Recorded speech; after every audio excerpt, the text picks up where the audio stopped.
Good morning. Welcome back into Wake Up America. I'm Rob Finnerty with Alison Maloni. Ukrainian President Volodymyr Zelensky is set to address Congress at the top of the hour about 30 minutes from now as his country fights for its independence from tyranny and a tyrant in Vladimir Putin. And for more on this, let's welcome in Pennsylvania Congressman, Iraq war veteran, and member of the House Committee of Foreign Affairs, Guy Reschenthaler. Sir, first, thank you for your service. We always appreciate everything that you're doing. I want to get right to the point here. So the administration has declined to assist in the transfer of MiG fighter jets and weaponry, citing Russia as a main concern. Do you think, though, Biden will cave to Zelensky's requests?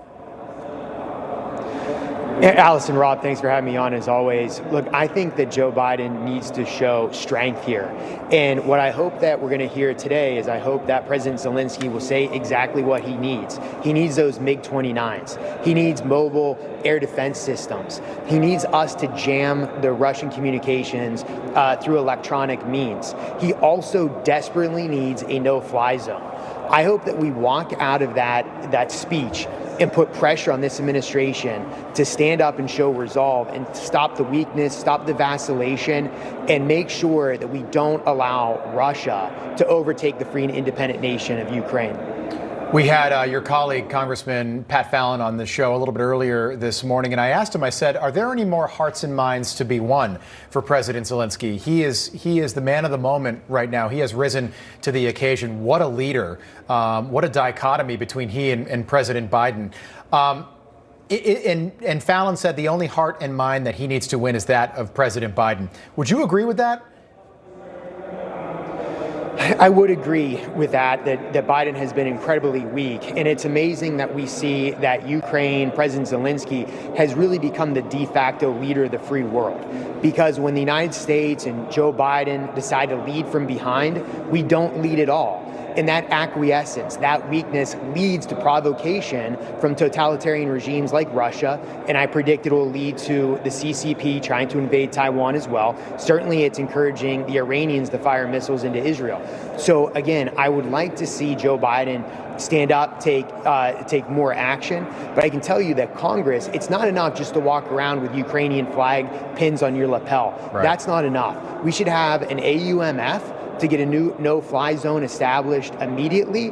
We should be putting pressure through speaking out to make sure those MiG-29s get to the Ukrainians, to make sure that we get the Ukrainians any war material that they need.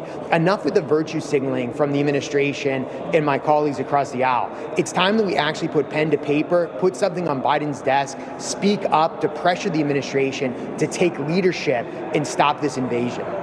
Sir, you mentioned what you think Biden should do, but do you think he will, even with that pressure? Because there's a lot of people say that there's a fine line between sanctioning Russia and getting too involved, the fear of World War III. Alison, we're already involved. We're already supplying the Ukrainians with support. And how much carnage are we going to allow occur? How do we need another 3 million refugees flooding in to Poland and Romania and other places in Central and Eastern Europe? When is enough enough? I had a red line with this, and that was when Vladimir Putin crossed into Ukrainian territory to invade a free and independent democratic state. I wish Joe Biden would have a similar red line. And when I hear Jen Psaki saying that they're not friends of red line, all that does is that invites the Russians to further escalate this conflict. If the United States and our allies in Europe were to get involved, it would stop this invasion. It would allow the Ukrainians to launch a counteroffensive and regain control of their country entirely. It's America's weakness that has led to Putin's aggression. Congressman, couple quick ones for you. We got about 45 seconds left. This is a historic moment today. What you're about to witness is really unprecedented. We haven't seen this in a long time. Do you think that Vladimir Putin was prepared for what's become the Zelensky factor in all of this? I think Vladimir Putin grossly underestimated President Zelensky.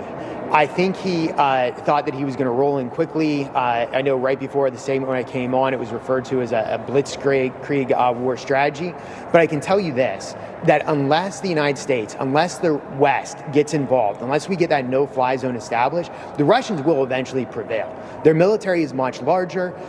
It's a totalitarian regime, so Putin has the ability to keep moving forward. This is really, at this point, about the resolve of the United States and our allies in Europe. All right, Congressman Guy Reschenthaler, great to see you again. Thanks so much for being on with us. We appreciate you making time for us before this big moment Thanks, Rob. today. Thanks, Alison. Thank you. Look forward to having you on again soon.